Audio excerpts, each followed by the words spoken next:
السلام علیکم دوستوں، آج کی ویڈیو میں ہم اپنے پیارے نبی حضرت محمد صلی اللہ علیہ وآلہ وسلم کی زندگی کے بارے میں چند اہم معلومات شیئر کریں گے۔ نبی کریم صلی اللہ علیہ وآلہ وسلم کا نسب تمام دنیا سے زیادہ شریف اور پاک ہے، اور یہ وہ بات ہے کہ تمام کفار مکہ اور آپ کے دشمن بھی اس سے انکار نہ کر سکے۔ آپ صلی اللہ علیہ وسلم کا نسب شریف والد ماجد کی طرف سے یہ ہے: محمد بن عبداللہ بن عبد المطلب بن ہاشم بن ابو مناف بن قصا بن کلاب بن مرہ بن کعب بن لوی بن غالب بن فہر بن مالک بن ندر بن کنانہ بن خزیمہ بن مدرکہ بن الیاس بن مدر بن نزار بن معاد بن عدنان۔ والدہ ماجدہ کی طرف سے آپ صلی اللہ علیہ وآلہ وسلم کا نسب یہ ہے: محمد بن آمنہ بنت وہاب بن ابو مناف بن زہرہ بن کلاب، اور اس سے یہ معلوم ہوتا ہے کہ کلاب بن مرہ میں آپ کے والدین کا نسب جمع ہو جاتا ہے۔ حضرت محمد صلی اللہ علیہ وآلہ وسلم کی ولادت پر جمہور اتفاق ہے کہ آپ صلی اللہ علیہ وآلہ وسلم کی ولادت ماہ ربیع الاول میں اس سال میں ہوئی جب اصحاب فیل نے بیت اللہ پر حملہ کیا اور اللہ تعالیٰ نے ابابیلوں کے ذریعے اس لشکر کو تباہ و برباد کیا۔ اس واقعے کا ذکر قرآن میں سورہ فیل میں موجود ہے۔ بعض مورخین نے لکھا ہے کہ فیل کا واقعہ 20 اپریل 571 سنہ عیسوی میں ہوا، جس سے یہ معلوم ہوتا ہے کہ حضرت صلی اللہ علیہ وآلہ وسلم کی پیدائش حضرت عیسیٰ علیہ السلام کی پیدائش سے 571 سال بعد ہوئی۔ آپ صلی اللہ علیہ وآلہ وسلم ابھی پیدا نہیں ہوئے تھے کہ آپ کے والد عبداللہ کو ان کے والد عبد المطلب نے حکم دیا کہ مدینہ طیبہ سے کھجوریں لائیں۔ عبداللہ آپ صلی اللہ علیہ وسلم کو بصورت حمل چھوڑ کر چلے گئے۔ اتفاقاً وہیں ان کی وفات ہو گئی اور والد کا سایہ پیدائش سے پہلے ہی سر سے اٹھ گیا۔ حضور صلی اللہ علیہ وآلہ وسلم کی پیدائش کے بعد سب سے پہلے آپ کی والدہ ماجدہ نے اور چند روز بعد ابو لہب کی کنی ثوبیہ نے دودھ پلایا۔ اس کے بعد یہ سعادت حلیمہ سعدیہ رضی اللہ تعالیٰ عنہ کو نصیب ہوئی۔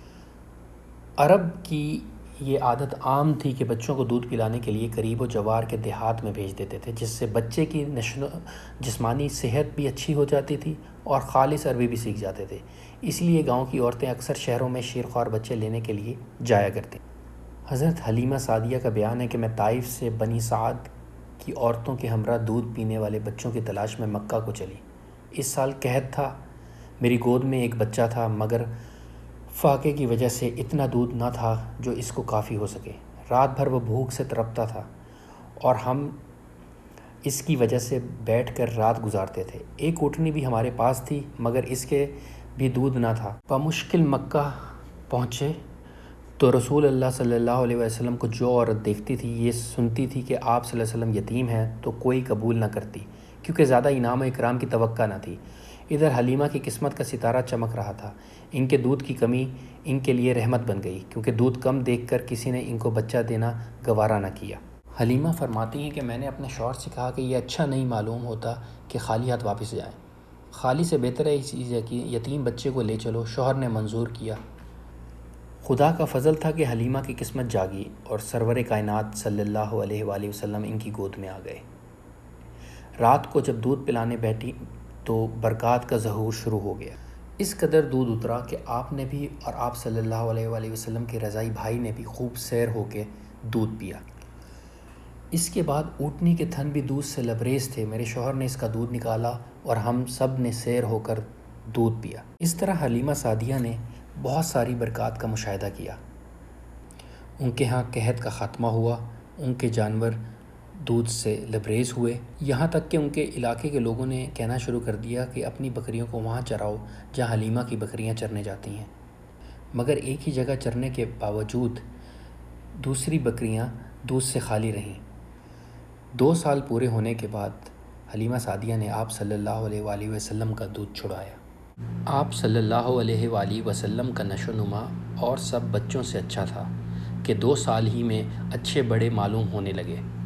اب ہم حسب قاعدہ آپ صلی اللہ علیہ وآلہ وسلم کی والدہ کے پاس لائے، مگر آپ صلی اللہ علیہ وآلہ وسلم کی برکات کی وجہ سے آپ صلی اللہ علیہ وآلہ وسلم کو چھوڑنے کو جی نہ چاہتا تھا۔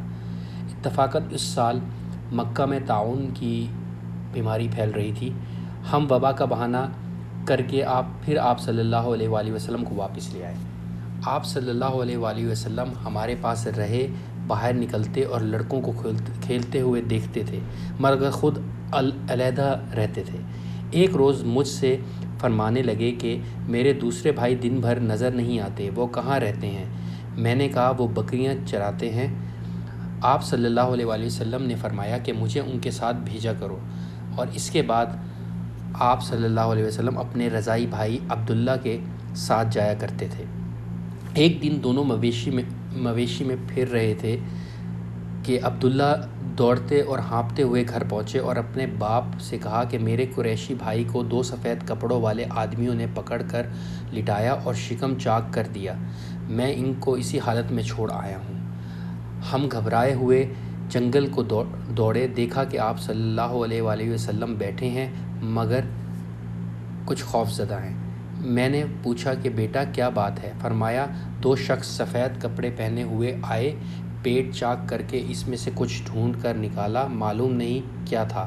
ہم آپ صلی اللہ علیہ وسلم کو گھر لائے۔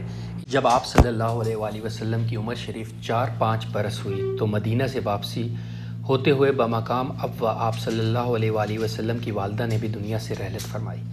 والدین کے بعد آپ صلی اللہ علیہ وآلہ وسلم اپنے دادا عبد المطلب کے پاس رہے۔ جب آپ صلی اللہ علیہ وآلہ وسلم کی عمر 8 برس 2 ماہ 10 دن کی ہوئی تو عبد المطلب بھی دنیا سے رحلت فرما گئے۔ اس کے بعد آپ صلی اللہ علیہ وآلہ وسلم کے حقیقی چچا ابو طالب آپ صلی اللہ علیہ وآلہ وسلم کے ولی ہوئے، ان کے پاس رہے یہاں تک کہ آپ صلی اللہ علیہ وسلم کی عمر شریف 12 برس 2 ماہ کی ہوئی تو ابو طالب نے تجارت کے لیے ملک شام کے سفر کا ارادہ کیا۔ آپ صلی اللہ علیہ وآلہ وسلم کو ساتھ لے کر شام کی طرف چلے، رستے میں مقام تیمہ میں اقامت فرمائی۔ آپ صلی اللہ علیہ وآلہ وسلم مقام تیمہ میں مقیم تھے کہ اتفاقاً یہود کے ایک بڑے عالم جن کو بحیرہ راہب کہا جاتا تھا، آپ صلی اللہ علیہ وآلہ وسلم کے پاس سے گزرے۔ آپ صلی اللہ علیہ وآلہ وسلم کو دیکھ کر ابو طالب سے خطاب کیا کہ یہ لڑکا جو آپ کے ساتھ ہے کون ہے؟ ابو طالب نے کہا کہ میرا بھتیجا ہے۔ بحیرہ نے کہا کہ کیا آپ اس پر مہربان ہیں اور اس کی حفاظت کرنا چاہتے ہیں؟ ابو طالب نے کہا بے شک۔ یہ سن کر بحیرہ نے خدا کی قسم کھائی اور کہا کہ اگر تم اس کو شام لے گئے تو اس کو یہود قتل کر ڈالیں گے، کیونکہ یہ خدا کا نبی ہے جو یہود کے دین کو منسوخ۔ ابو طالب کو بحیرہ کی باتوں سے خطرہ پیدا ہوا اور وہ آپ صلی اللہ علیہ وآلہ وسلم کو مکہ معظمہ واپس لے آئے۔ مکہ معظمہ میں خدیجہ رضی اللہ تعالیٰ عنہ اس وقت ایک مالدار عورت تھیں اور ساتھ ہی نہایت عقل مند اور تجربہ کار۔ جن لوگوں کو ہوشیار اور معتبر سمجھتی ان کو اپنا مال سپرد کر دیتی کہ جاؤ فلاں جگہ جا کر فروخت کراؤ۔ رسول اللہ صلی اللہ علیہ وآلہ وسلم کی نبوت کا اگرچہ اس وقت تک ظہور نہ ہوا تھا، لیکن آپ صلی اللہ علیہ وآلہ وسلم کی دیانت اور امانت کا تمام مکہ والوں میں بڑا شہرہ تھا اور ہر ایک کو آپ صلی اللہ علیہ وسلم کے برگزیدہ اور پاک اخلاق کا اعتبار تھا۔ آپ صلی اللہ علیہ وآلہ وسلم امین کے لقب سے مشہور تھے۔ یہ شہرت اور بزرگی خدیجہ رضی اللہ تعالیٰ عنہ پر پوشیدہ نہ تھی۔ انہوں نے چاہا کہ اپنی تجارت کو آپ صلی اللہ علیہ وآلہ وسلم کے سپرد کر کے آپ صلی اللہ علیہ وآلہ وسلم کی دیانت داری سے نفع اٹھائیں۔ رسول صلی اللہ علیہ وآلہ وسلم سے کہا بھیجا کہ اگر ہماری تجارت کا مال شام کو لے جائیں تو ہم اپنا ایک غلام آپ صلی اللہ علیہ وآلہ وسلم کی خدمت کے لیے ہمراہ کر دیں اور دوسرے لوگوں کو نفع میں سے جو حصہ دیا جاتا ہے اس سے زیادہ آپ صلی اللہ علیہ وآلہ وسلم کی خدمت کریں۔ آپ صلی اللہ علیہ وآلہ وسلم کی ذات مبارکہ چونکہ بلند ہمت اور وسیع خیال ہستی واقع ہوئی تھی، فوراً اس بعید سفر کے لیے تیار ہو گئے اور خدیجہ رضی اللہ تعالیٰ عنہ کے غلام کو ساتھ لے کر 12 ذی الحجہ کو شام کی طرف روانہ ہو گئے۔ وہاں اس مال کو نہایت عقل مندی سے بہت زیادہ منافع کے ساتھ فروخت کر دیا اور شام سے دوسرا مال خرید کر واپس ہوئے، جس کو خدیجہ رضی اللہ تعالیٰ عنہ نے جب وہاں بیچا تو کافی نفع ہوا۔ خدیجہ رضی اللہ تعالیٰ عنہ نے آپ صلی اللہ علیہ وآلہ وسلم کی شرافت اور اخلاق کو دیکھ کر ان کو ایک سچا اعتقاد اور خالص انس ہو گیا، جس سے خدیجہ رضی اللہ تعالیٰ عنہ نے خود ارادہ کیا اور کہ آپ صلی اللہ علیہ وسلم منظور فرمائیں تو آپ صلی اللہ علیہ وسلم ہی سے نکاح کر لیں۔ جب آپ صلی اللہ علیہ وآلہ وسلم کی عمر 25 سال ہوئی تو خدیجہ رضی اللہ تعالیٰ عنہ سے نکاح مقرر ہوا۔ خدیجہ رضی اللہ تعالیٰ عنہ کی عمر اس وقت 40 اور بعض روایات کی روح سے 45 سال تھی۔ حضور صلی اللہ علیہ وآلہ وسلم کے نکاح میں خطبہ ابو طالب نے پڑھایا۔ حضرت خدیجہ رضی اللہ تعالیٰ عنہ سے آپ صلی اللہ علیہ وآلہ وسلم کے 2 فرزند اور 4 صاحبزادیاں پیدا ہوئیں۔ فرزند قاسم رضی اللہ تعالیٰ عنہ اور طاہر رضی اللہ تعالیٰ عنہ، جبکہ 4 صاحبزادیوں کے نام حضرت فاطمہ رضی اللہ تعالیٰ عنہ، زینب رضی اللہ تعالیٰ عنہ، رقیہ رضی اللہ تعالیٰ عنہ، کلثوم رضی اللہ تعالیٰ عنہ تھیں۔ البتہ آپ صلی اللہ علیہ وآلہ وسلم کے تیسرے صاحبزادے جن کا نام ابراہیم تھا وہ ماریہ قبطیہ رضی اللہ تعالیٰ عنہ سے فاطمہ رضی اللہ تعالیٰ عنہ تمام صاحبزادیوں میں افضل تھیں۔ نبی کریم صلی اللہ علیہ وآلہ وسلم نے ان کے حق میں فرمایا تھا کہ وہ جنتی عورتوں کی سردار ہیں۔ ان کا نکاح 15 برس 5.5 ماہ کی عمر میں حضرت علی رضی اللہ تعالیٰ عنہ سے ہوا۔ حضور صلی اللہ علیہ وآلہ وسلم کی کل ازواج مطہرات کی تعداد 11 ہے۔ حضرت خدیجہ رضی اللہ تعالیٰ عنہ کے بعد ازواج کے نام یہ ہیں: سودا بنت زمع رضی اللہ تعالیٰ عنہ، عائشہ رضی اللہ تعالیٰ عنہ، حفصہ رضی اللہ تعالیٰ عنہ، سلمہ رضی اللہ تعالیٰ عنہ، زینب بنت خزیمہ رضی اللہ تعالیٰ عنہ، زینب رضی اللہ تعالیٰ عنہ، جویریہ رضی اللہ تعالیٰ عنہ، حبیبہ رضی اللہ تعالیٰ عنہ، صفیہ رضی اللہ تعالیٰ عنہ، میمونہ رضی اللہ تعالیٰ عنہ۔ عبد المطلب کے 10 بیٹے تھے: حارث، زبیر، حجل، زرار، مکوم، ابو لہب، عباس، حمزہ، ابو طالب، عبداللہ، جن میں سے عبداللہ آپ صلی اللہ علیہ وآلہ وسلم کے والد ماجد ہیں۔ باقی 9 آپ صلی اللہ علیہ وآلہ وسلم کے چچا ہیں۔ آپ صلی اللہ علیہ وآلہ وسلم کی پھوپھیاں 6 ہیں: امیم، حکیم، برا، عاتقہ، صفیہ، اروی۔ جب آپ صلی اللہ علیہ وآلہ وسلم کی عمر 40 برس 1 دن ہوئی تو ظاہری طور پر بھی باضابطہ آپ کو خلعت نبوت کے ساتھ ممتاز و مشرف فرمایا۔ ابتداء میں نبی کریم صلی اللہ علیہ وآلہ وسلم پر وحی نازل ہوئی تو آپ صلی اللہ علیہ وآلہ وسلم اعلاناً تبلیغ کے لیے مامور نہ تھے، بلکہ اس میں صرف آپ صلی اللہ علیہ وآلہ وسلم کی ذات کے لیے احکام تھے۔ پھر کچھ دنوں سلسلہ وحی منتقل رہنے کے بعد جو آپ صلی اللہ علیہ وسلم پر دوبارہ وحی شروع ہوئی تو اس میں آپ صلی اللہ علیہ وآلہ وسلم کو تبلیغ اسلام کے لیے حکم ہوا۔ حضور صلی اللہ علیہ وسلم نے ابتداء میں دعوت اسلام اپنی جان پہچان کے لوگوں میں اور ان شخصوں میں شروع کی جن پر آپ صلی اللہ علیہ وآلہ وسلم کو اعتماد تھا یا آپ صلی اللہ علیہ وآلہ وسلم فراست کے ذریعے ان میں خیر و صلاح کے آثار دیکھتے تھے۔ اس طرح سب سے پہلے زوجہ محترمہ حضرت خدیجہ رضی اللہ تعالیٰ عنہ، حضرت ابو بکر صدیق رضی اللہ تعالیٰ عنہ اور آپ کے چچا زاد بھائی حضرت علی رضی اللہ تعالیٰ عنہ اور حضرت زید بن حارثہ رضی اللہ تعالیٰ عنہ مشرف با اسلام ہوئے۔ 3 سال کے بعد جب کہ کثرت سے مرد و عورت اسلام میں داخل ہونے لگے اور لوگوں میں اس کا چرچا ہوا تو خداوند عالم نے حضرت صلی اللہ علیہ وآلہ وسلم کو فرمایا کہ علل اعلان لوگوں کو کلمہ حق پہنچائیں۔ آپ صلی اللہ علیہ وآلہ وسلم نے فوراً اس حکم کی تعمیل کی اور مکہ کی پہاڑی صفا پر چڑھ کر اور قبائل قریش کا نام لے کر آواز دی۔ جب تمام قبائل جمع ہو گئے تو آپ صلی اللہ علیہ وآلہ وسلم نے سب سے دریافت کیا کہ اگر میں آپ کو یہ خبر دوں کہ غنیم کا لشکر تم پر چلا آ رہا ہے اور قریب ہے کہ تم پر لوٹ ڈال دے تو کیا تم میری تصدیق کرو گے؟ تو سب یہ سن کر یک زباں بولے کہ بے شک ہم آپ کی خبر کو بالکل حق سمجھیں گے، کیونکہ ہم نے آج تک کبھی آپ کو جھوٹ بولتے ہوئے نہیں دیکھا۔ اس کے بعد آپ صلی اللہ علیہ وآلہ وسلم نے فرمایا کہ میں تمہیں خبر دیتا ہوں کہ تم نے اپنے باطل عقائد کو نہ چھوڑا تو خدا تعالیٰ کا سخت عذاب تم پر آنے والا ہے۔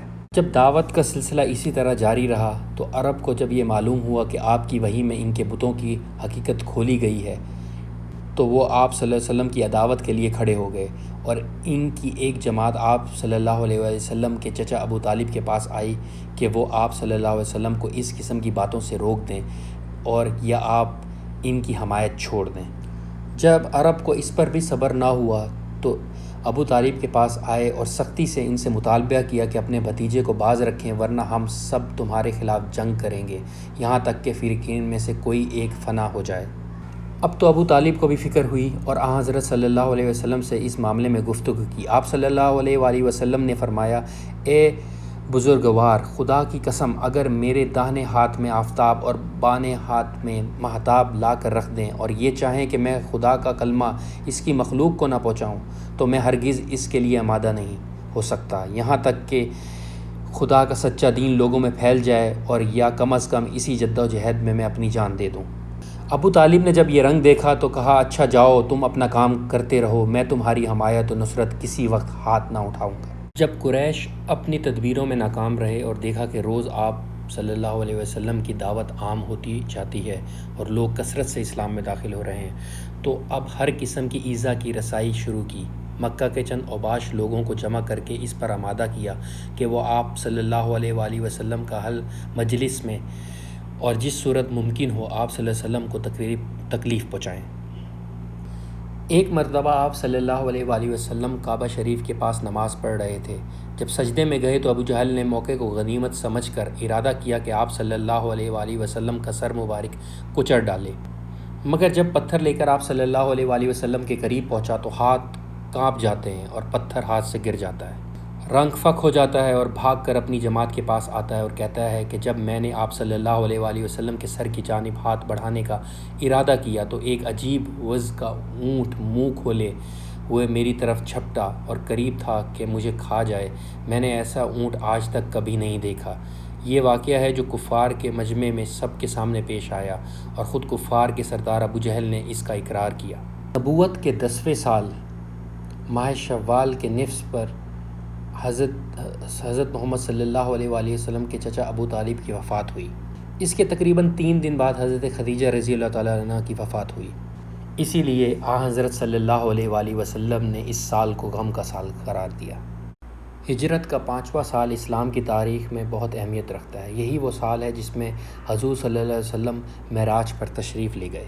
اوس اور خزرج کے قبول اسلام کے بعد مدینہ میں بھی اسلام پھیلنے لگا اور اس کی اشاعت روز بروز بڑھنے لگی۔ قریش کی ایذ انتہا کو چھونے لگی تو حضرت صلی اللہ علیہ وآلہ وسلم نے صحابہ کو مدینہ کی طرف ہجرت کا مشورہ دیا۔ صحابہ رضی اللہ تعالیٰ عنہ نے آہستہ آہستہ قریش سے خفیہ ایک ایک دو کر کے مکہ معظمہ سے مدینہ کی طرف ہجرت کرنا شروع کر دی۔ ہجرت مدینہ میں حضور صلی اللہ علیہ وسلم نے سب سے پہلا قیام قباء میں کیا اور یہاں پر اسلام کی سب سے پہلی مسجد کی بنیاد ڈالی۔ ابتدا میں مدینہ میں کوئی مسجد موجود نہیں تھی، جس کو جہاں موقع یا جگہ ملتی نماز ادا کی جاتی۔ اس کے بعد وہ جگہ خریدی گئی جس جگہ اونٹنی بیٹھی تھی۔ اس جگہ مسجد نبوی کی تعمیر کی گئی جس کی دیوار کچی اینٹوں کی تھیں، ستون کھجور کے درخت کے لکڑی اور چھت کھجور کی شاخوں سے بنائی گئی تھی اور قبلہ کا رخ بیت المقدس کی طرف تھا۔ تو دوستوں یہ چند معلومات حضور صلی اللہ علیہ وسلم کی زندگی سے ریلیٹڈ تھیں۔ حضور صلی اللہ علیہ وسلم کی زندگی کے معلومات اور واقعات کسی ایک نشست میں بیان نہیں کیے جا سکتے۔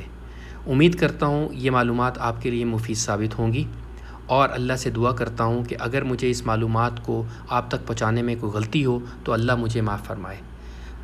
کائنڈلی بیل آئیکن کو دبائیے اور ویڈیو کو لائک اور سبسکرائب کیجیے۔ شکریہ۔